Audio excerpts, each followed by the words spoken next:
So you find yourself playing 7 Days to Die with no clue what to do or how to play. That's why you came to this video, so I can walk you through my 5 tips for surviving your first day on 7 Days to Die. For tip number 1, before you even get into the game, for a new player, you're gonna wanna start not on Scavenger because it's just too easy. But you'll wanna start on Adventure so that way you have a little bit of difficulty in the game, but it's not too overbearing and it's still, fairly fun to play. And other settings you can kind of go through and pick as you want, but for a new player, I suggest starting at Adventurer. And once you spawn into this apocalyptic hellhole, tip number 2 is going to come in real handy. What you're going to want to do for tip number 2 is grab around or at least 100 plant fibers.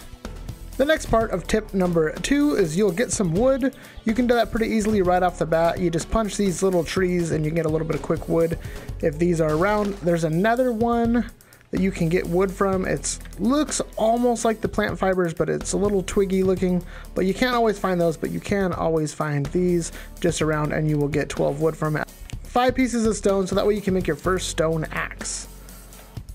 Once you get your first stone axe, you're going to want to get 100 wood at least, and it's important to make sure that you have 100 plant fibers when you start this next part.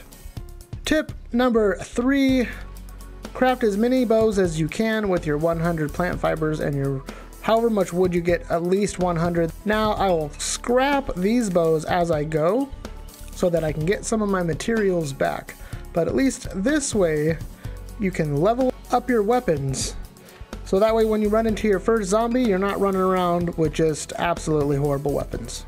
Now that we've got our bow out of the way, we're going to grab a little bit of stone so that way we can start making our first set of arrows once we find some birds' nests, so that we can get that going and have bow and arrows right off the bat.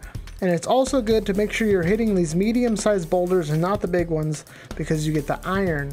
The iron is going to be very helpful for this next tip. Side tip before we hit tip number 4, always check these right here.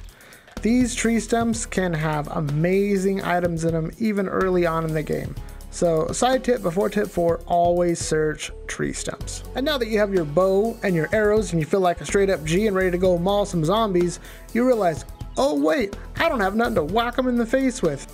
Actually, I do, because I went out and I crafted myself an iron reinforced club with my raw iron that I scrapped down into scrap iron and my wood.